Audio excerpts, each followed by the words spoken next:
princesses, betrayals, friends, and a lot of fantasy, and a single story. So let's look. Teep wraps up his fencing practice and heads home for a meal with his parents. While watching the news, they learn about a 45-year-old man who was attacked the previous day in Shibuya, adding to the list of recent incidents. But Teep isn't bothered. He figures the victims are always wealthy folks, so he doesn't have to worry. His parents, on the other hand, are concerned and ask what he would do in such a situation. Teep, puzzled, says he'd come up with something. Later that day, he heads off to school, saying goodbye to his parents, not knowing it'll be the last time he sees them. After 2 months of dealing with their absence and presumably living alone, he decides to visit Aizen, who has finally decided to adopt him. As he's thinking about this, he sees a carriage with a clearly rich girl being chased by a group of thugs and recalls his father's last words asking what he would do in such a situation. Unable to ignore it, he decides to intervene. The thugs are relentless with the girl, Charlotte Hazel Rink, who's terrified for her life, getting hit in the carriage and shot at from behind. Her butler, Alfred, because what else would a butler be named, promises to protect her, but things are looking pretty dire. Onder Teep jumps in to fight the thugs but finds his training lacking as he struggles to hold them off.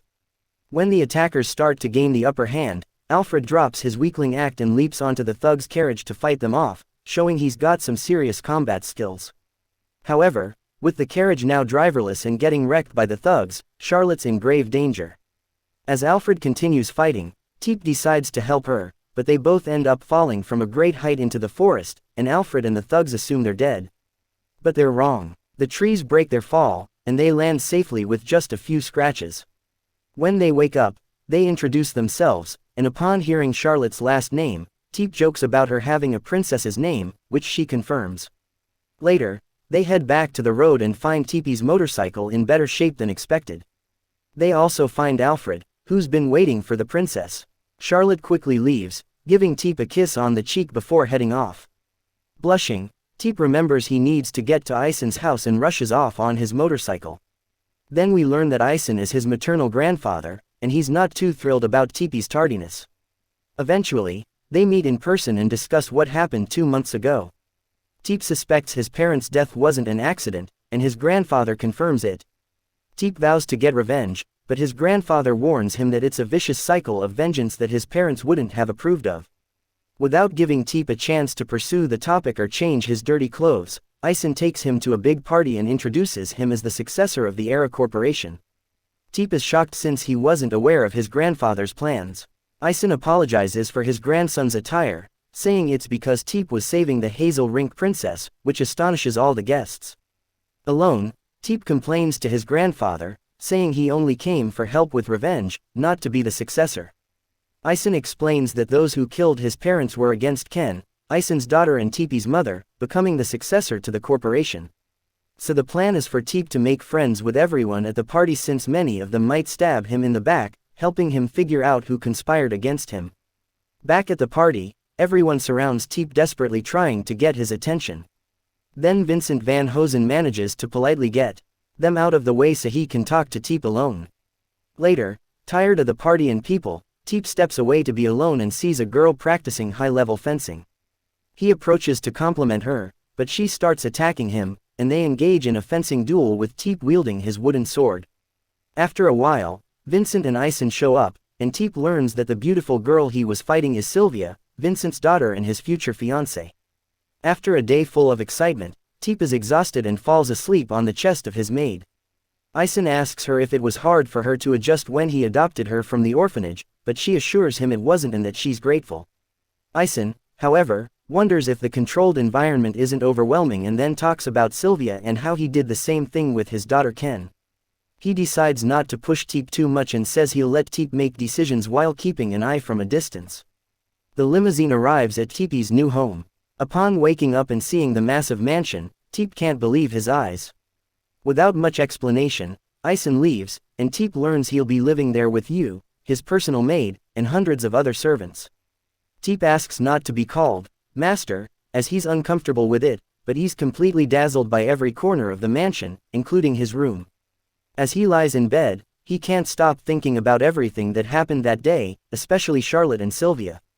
He decides to call Yu to have some tea and chat for a while. Teep asks if arranged marriages are normal, considering the lack of knowledge about each other's feelings and the fact that they don't even know each other.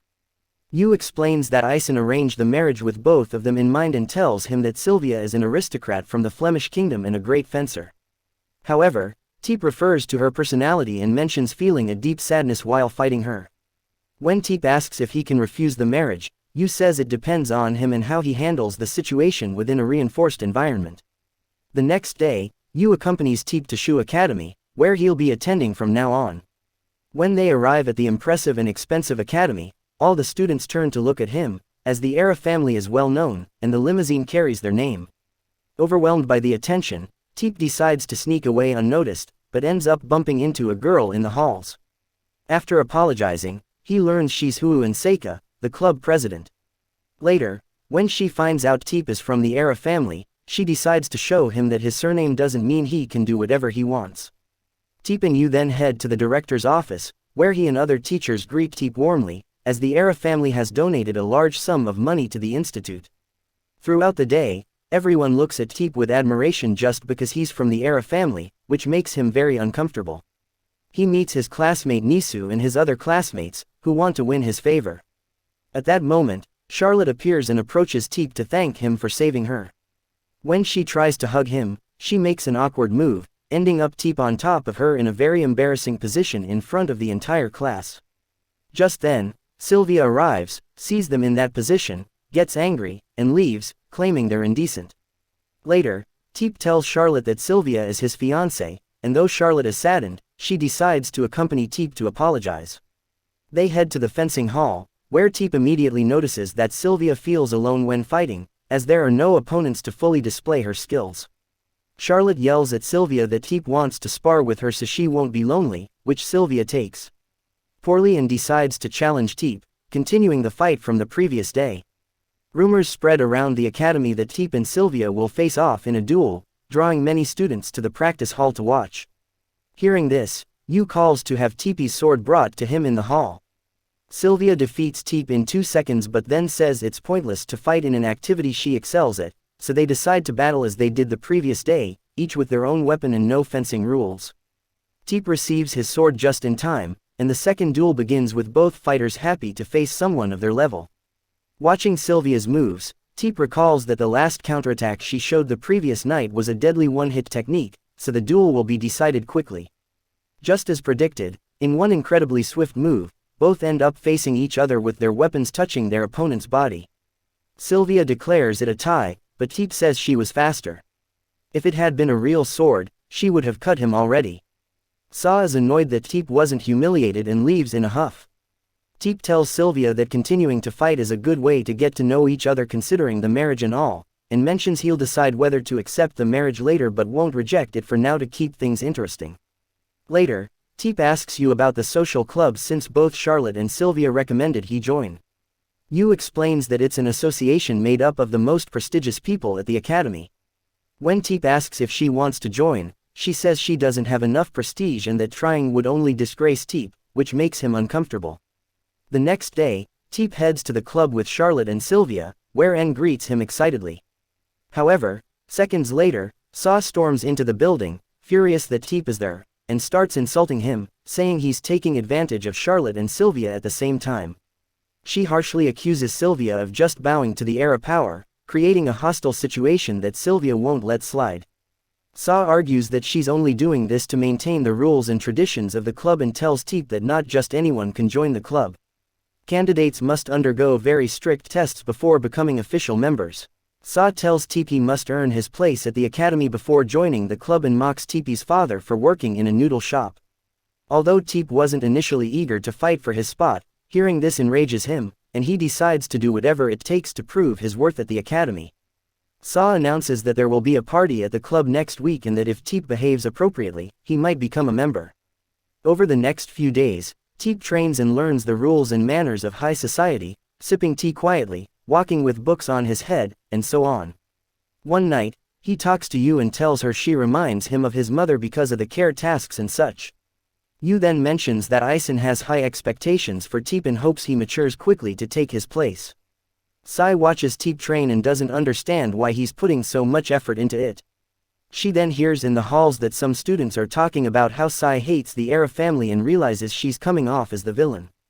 Later, she notices Teep is struggling with learning high society manners and recalls she had to learn a lot of that etiquette for her sword training, so she decides to use that foundation to help Teep train. The day of the party arrives, and Teep handles conversations, dancing, and the banquet flawlessly, impressing everyone around him. At the end of the party, Sa acknowledges that Teep has significantly improved his manners in a short time, which she hates because she can't lose to an Arma. However, Sai makes it clear that joining the club isn't just about knowing how to behave at a party. Teep must also organize a party himself. She gives him 2 weeks to organize a party for the club, and the outcome will determine if he'll be a club member or not. Even though Sa tries to distract herself by painting, eating, or reading, she's still upset because she can't get Teep out of her head. Meanwhile, Teep gets an incredible custom-made motorcycle from the Era Automotive Research Lab. Teep wanted a bike, but you wouldn't let him have one because of the risk of getting hurt, so why not a motorcycle that can't fall over? To test it out, Teep kicks the bike to the side, and sure enough, it doesn't fall. This actually makes him feel a bit uneasy. At the club, Teep chats with his friends about the fancy party he has to organize since he's never been to a party as posh as the ones held at the club, and he's clueless about how to handle it. While they're talking, Sa's friends call him a pig and complain about him hanging around the club when he's not even a member yet. Then they mention that Sa is the only daughter of Weenie, the president of a huge corporation, and also the top fashion designer and model in the company. Sa then shows up, and they find out she's asked Nisu to attend the launch of her new fashion brand, Street Rose. The next day, she needs to bring a classmate along for the interview, not to brag about her modeling, but because they want to interview her. Later, Teep asks you why Sa sees him or the entire Era family as enemies. But since she can't give him a straight answer, she just tells him to talk to her. That night, Teep talks to his grandpa, who wants to emphasize his relationship with Sylvia. Teep says they're just getting to know each other and becoming friends, so he quickly shifts to the topic he's really interested in when he asks about Sai. Grandpa reacts with concern and then hands Teep a letter that he needs to give to Sa the next day. En shows up at school completely sick. Even though he really wants to go to the interview, his illness won't let him, so Teep decides to take on the role since there's no time to find someone else. When Sa sees him attend the event, she's furious but agrees to let him handle the interview. After the event and her runway show, Sai meets with Teep for the interview. Throughout the interview, both of them subtly bicker so the interviewers don't catch on. Listening to her talk, Teep realizes that the club, besides organizing school events, is kind of like a student council, representing students to the teachers but with no real power. Teep also gives a touching speech about what a great leader Sa is as the club president. Later at dinner, still a bit tense, Teep explains to Sai why she hates the Era family so much. We learn that the Hoodoo advertising agency owned by the Huan family used to be affiliated with the Era group and was responsible for organizing several events during Japan's rapid development period. Ison neglected his family and just worked non-stop. His wife felt alone and ended up having an affair with Seika's grandpa, which led to G kicking his wife out and removing Hoodoo from the list of affiliated companies. Also, Sai's brand tried to sell at one of the Era department stores but was rejected. Hearing this, Sa gets mad, claiming it's the old man's fault because he said that using a vulgar girl's business would tarnish the Era store's reputation. It's an unfair grudge since Sa blames Teep's grandpa for everything. Her ultimate goal is to expose Ison's ignorance. Then Teep gives Sa the letter and explains that he asked Ison to make him the director of the stores the night before. Once he got the position, he allowed the purchase of Sa's products. He also says that Ison regrets what happened and wants to apologize to Sa's grandpa but can't because it would damage Ara's reputation. So Teep proposes they both let go of the past grudges and help each other out. Sa thanks him for everything he's done for her, but she still has to organize the party. A few days later, Teep heads to the academy. Wyu congratulates him for mending the historic rift between his family and Sai's at the academy. Nisu almost corners Teep to thank him for helping with the interview when he was sick and wants to return the favor. He asks what Teep is doing over the break, and even though Teep tries to dodge the question, Yu spills the beans that he has no plans. Despite En's overwhelming intensity, Teep is relieved to find out that En's way of returning the favor is helping him organize the party to get into the social club. They start secretly plotting a plan that seems pretty shady, involving masks and immoral activities. At that moment, Charlotte asks Teep to hang out during the break. She then talks to Sylvia, who's her childhood friend, to ask for permission to spend time with Teep. Even though Sylvia says she doesn't need to ask for permission since they're not engaged yet, she's sad to hear Charlotte wants to go out with him. What's worse, she asks Sylvia to help keep this secret from the adults. Meanwhile, Saw's friends insult Teep, and she defends him, leaving them dumbfounded. That night, Vincent notices something weird with Sylvia and Teep because it's the first night she doesn't talk about him. Though she insists they're just friends practicing fencing together, I know that excuse all too well. We find out that Sylvia doesn't want to commit to Teep because if she did, she wouldn't be able to return to the Flemish Empire. Her father explains that the empire isn't in good shape and hopes that she and her sister find happiness in the peaceful country there. Since returning isn't safe, feeling down about the situation, Sylvia calls Charlotte, who's getting ready for a date with Teep. Charlotte first asks if Sylvia can help keep the secret. The day of the date arrives, and Charlotte decides to fly to Osaka to spend the day away from bodyguards and just enjoy the date. They go to an amusement park, a zoo, and then have a meal where Teep talks about how delicious his mother's cooking used to be. Seeing the surprise on Charlotte's face, Teep shares that his parents passed away and that's why he ended up at Ison's house. Charlotte tells him that as long as he's alive, his parents live on in his heart and memories. As they watch the sunset, Charlotte changes the subject and asks if Teep really plans to marry Sylvia. Teep says he doesn't know yet. Charlotte mentions that she and Sylvia used to be very close friends and that Sylvia was very different back then. Everything changed when she lost her mother in an accident. Since then, she's worn a locket with her mother's picture. After a deep conversation about the privileges and secrets that wealthy people hide, Teep finally comes up with an idea for organizing the party. Before they part ways, Charlotte hugs Teep from behind and asks him not to forget her and keep her in his heart, leaving Teep pretty confused. Teep decides to put his party plan into action and shares it with the main people in the club. Surprised by the plan, everyone gets on board, and they all head to the train station. According to the plan, they'll spend the night at the hot springs to experience how ordinary people spend their vacations. The only reason for this is that it's a vacation and an extraordinary party. The club is shocked and a bit intimidated by the thought of doing common people activities. They don't know how to buy tickets or deal with crowds, but they love the experience of riding the train. Upon arriving at the hotel, Charlotte is fascinated by her traditional Japanese-style room, and Sylvia finds it charming. Meanwhile, Yu hopes to have a room to herself since, as a servant, she's not allowed to share a room with the social club members. However, Teep explains that the whole point of this party is to break those rules and have a great time laughing and partying with the people they care about. While the girls enjoy their stay and plan activities, the guys reveal their real reason for being there, to be perverts.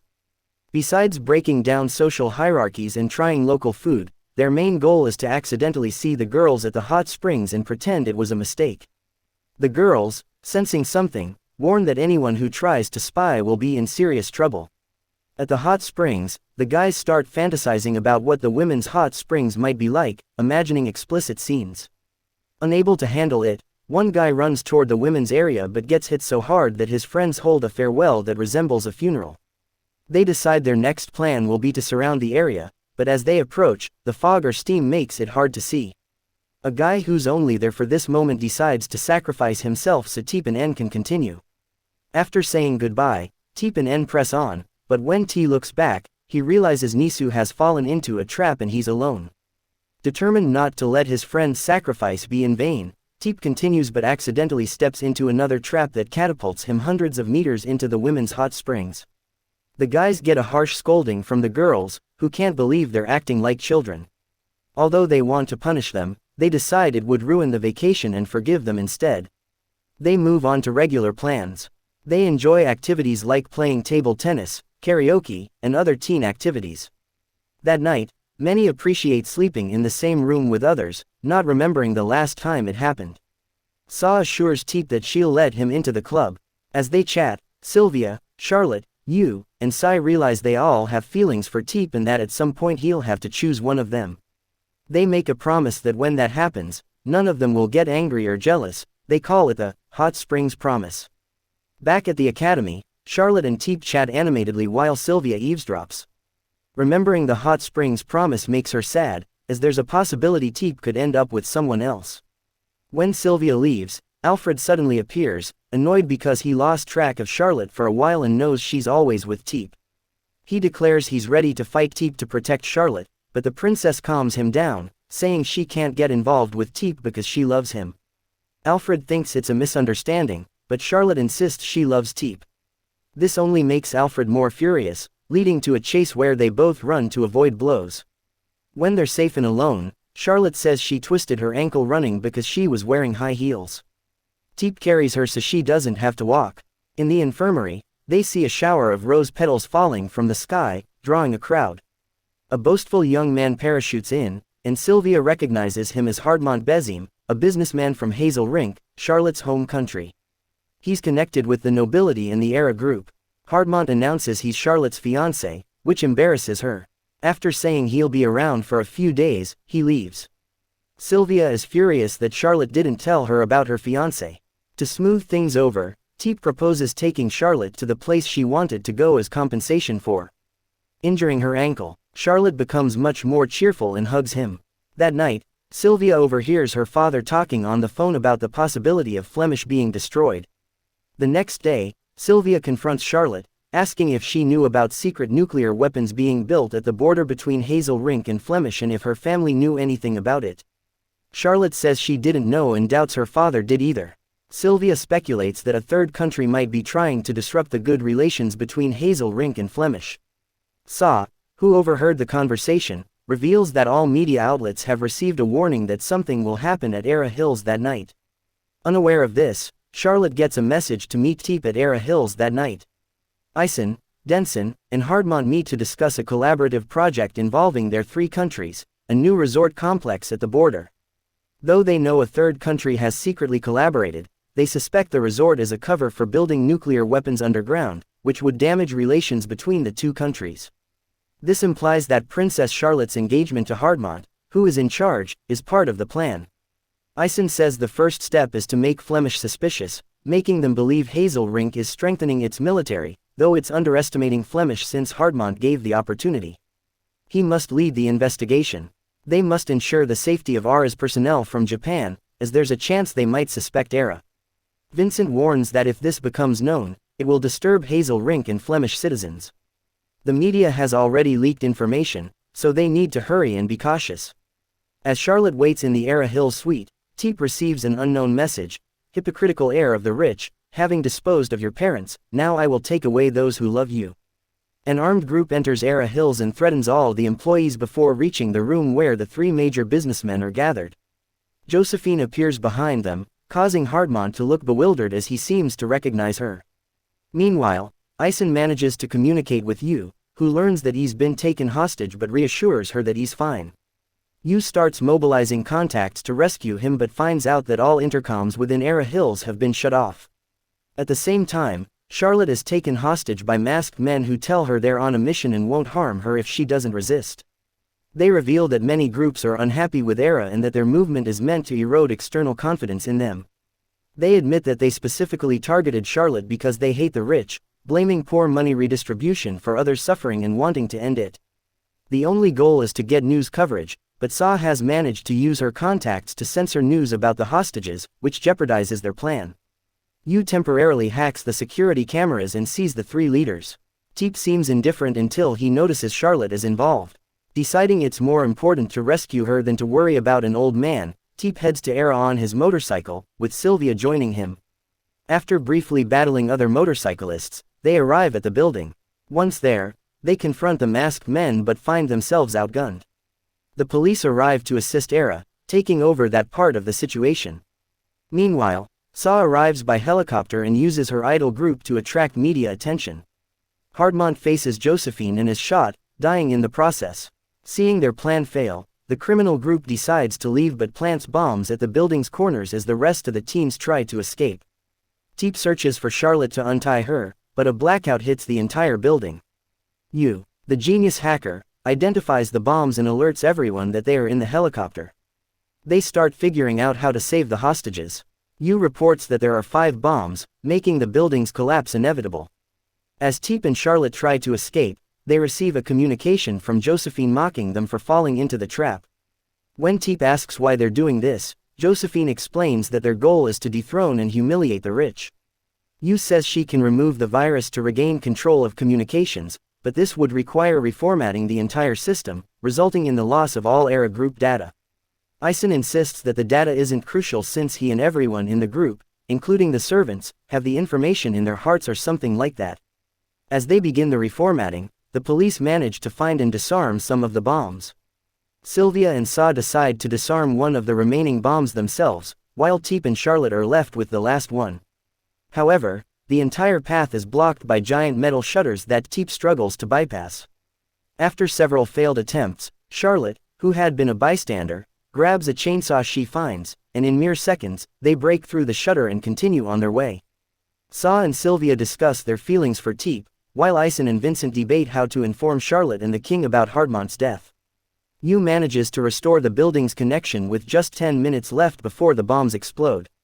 The police successfully disarm their bombs, and Sylvia and Saw manage to disarm theirs with just 1 minute to spare. Charlotte and Teep encounter the man who had taken Charlotte hostage, and he shoots at them, missing. Teep tells Charlotte to hide behind him while he faces the man. The man shoots again, but Teep blocks the attack with his wooden sword and knocks him out with a punch. They reach the bomb with 10 seconds left, and unsure of what to do, Teep throws it down the building's trash chute, which is made of earthquake-resistant material. The explosion causes no damage, and the worst is over as everyone celebrates their safety. Sylvia informs Charlotte about Hardmont's death and his attempt to save Ison and Vincent. Charlotte admits she never loved Hardmont but cared for him. Her chauffeur arrives to take her back home in the limousine. After Charlotte leaves, Ison, Vincent, and Yu gather with the rest of the group and ask where the princess is, as Alfred was supposed to pick her up in a few minutes. They panic when they realize that the limousine that took the princess doesn't belong to Charlotte's family. Inside the limousine, the driver stops to let Josephine in. As he removes his chauffeur's hat, it's revealed that he is actually Hardmont, who has been conspiring with Josephine all along. Before Charlotte can react, Josephine uses chloroform to put her to sleep. After reviewing the security footage, everyone realizes that Hardmont was behind everything, and that capturing the princess has turned the situation into an international issue, complicating their ability to act. While the adults deliberate on what to do, the young ones are filled with rage, especially Teep, who roams through the places he visited with Charlotte, feeling utterly useless for not being able to help her. He then realizes he's in love with her. Later, Charlotte wakes up on the Royal Transcontinental train, facing Hardmont, who explains that he orchestrated everything to ultimately kill Teep, causing Ison to fall into total despair. This, he believes, would make it easy to humiliate and take everything from him. Charlotte asks why he's doing this, but Hardmont chooses not to answer. When he leaves, Charlotte takes advantage of the guards' admiration for her and convinces them to remove her restraints, claiming they're causing her pain. The protagonists learn that Charlotte is heading towards Hazel Rink. Pika scolds Teep for giving up on rescuing Charlotte and then kisses him, confessing her love. Sylvia then appears, hitting Teep for being cowardly and telling him she will go save Charlotte, sharing information about the princess's destination. The infatuated guards reveal to Charlotte that they're heading to Russia. Charlotte pretends to be a spoiled princess to be taken to the bathroom. While she's bathing, Josephine mistreats her, jealous that she's engaged to Hardmont despite Charlotte's lack of interest, as Josephine is in love with the traitor. Sylvia confronts her father, who is reluctant to let her go to Hazel Rink due to the danger. However, she convinces him to let them all go, including her younger sister, to save Charlotte and return to Japan afterward. Later, it's revealed that the information about the final destination was leaked by Hardmont and Josephine themselves, hoping Teep would come to rescue Charlotte. Teep meets with his grandfather, who had been expecting him, and gives him 1,000,000 yen. He also gives a speech about not letting money corrupt one's soul, referencing someone who was tainted by money, presumably Hardmont, though this is not explicitly stated. In addition to the money, Teep receives an extremely sharp sword from the ERA group and is wished luck on his mission to save Charlotte, with the reminder that many in the ERA group depend on him. No pressure.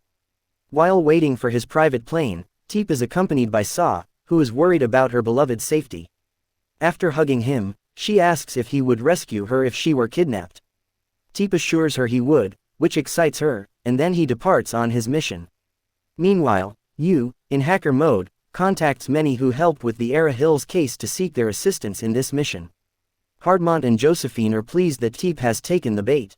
Later, Teep and Yu arrive in Flemish, where Sylvia and her family greet them with a party. As Yu chats with Sylvia's younger sister, Sylvia and Teep have a conversation and decide to face off in a duel, reminiscent of their first meeting. During the fight, Teep wants to confess his love for Charlotte but becomes distracted and loses the duel. Sylvia then tells him to break off the engagement, not wanting to be with a man who has lost to her twice, and kisses him on the lips. After this first and last romantic encounter, Sylvia decides to end their relationship, though she knows Teep's feelings for Charlotte. They agree it's time to save the princess. As the train passes through Flemish, Sylvia contacts the Wren, stating that they can't travel through their territory, but they're clearly ignored. They see a motorcycle speeding parallel to the train, and everyone, including Charlotte, believes it's Teep. When they start attacking, the motorcyclist removes his helmet, revealing it to be Alfred. Charlotte is disappointed, but Alfred does everything to save her and faces off alone against dozens of armed men. One of these men fires a missile that destroys part of a train car, allowing Teep to infiltrate as planned and stop the train after knocking out the conductor. In the unfolding chaos, Josephine takes Charlotte hostage again and brings her at gunpoint in front of Teep, deciding to shoot them both as she also hates Charlotte. At that moment, Hardmont appears from behind and shoots Josephine repeatedly for not following the plan. He then reveals that his motivation for all this stems from an incident in his youth when Ison, discovering and trying to steal, humiliated him in front of everyone. From that day, Hardmont vowed revenge to humiliate Ison and ultimately destroy him. This backstory seems a bit excessive. Hardmont had planned everything to take over the Era group until Teep's appearance as heir ruined his plans. As he reveals this, he releases the train cars where Alfred and Sylvia were. Teep begins to fight Hardmont, but after being shot, he falls off the side of the train, and his body is seen drifting away. Even though the bullet didn't hit Teep, the fall from the train leads everyone to believe he's dead. Hardmont then reveals his plan to manipulate public opinion to appear as the hero and eventually marry Charlotte. Charlotte argues that no one will believe Hardmont's story, and Charlotte delivers a speech about telling the truth and trusting people, platitudes from someone living in a bubble away from reality. She asks Hardmont to tend to Josephine's wounds, but he refuses. Charlotte decides to treat Josephine herself, saying it's something Teep would do. The infatuated guards offer to help Charlotte, revealing that they studied medicine but didn't complete their studies due to a lack of money. To earn it, they took up work as guards for Hardmont. Meanwhile, Sylvia and Alfred manage to catch Teep in midair before he's harmed by the fall. Alfred dismounts to speed up their journey, and with Ed's guidance, they find a shortcut to reach the train before it's too late. When Hardmont learns that Teep is still alive, he takes Charlotte hostage again. Teep and Hardmont face off, with Teep explaining that Ison's intention during the robbery was to encourage Hardmont to rise up and that he never meant to humiliate him. If I were in Hardmont's shoes, I'd probably want to shoot a wealthy kid who tells me that too, Teep quips. He gives a speech about choosing one's path and other motivational stuff. Hardmont then uses a bomb to destroy the train, intending to die alongside Teep and Charlotte. Before this, Hardmont confesses that he was the one who killed Teep's parents. As the train is about to crash, Teep and Charlotte jump onto a motorcycle with Sylvia and Alfred. The butler throws Hardmont into the sea to save himself, telling him to correct his path. Hardmont ends up in the hospital with Josephine. Back at the club, Teep and Charlotte are welcomed with a grand celebration. And that's a wrap on this anime that stirred so many emotions. If you enjoyed this series, let me know in the comments. Don't forget to subscribe to my channel and be part of this amazing community.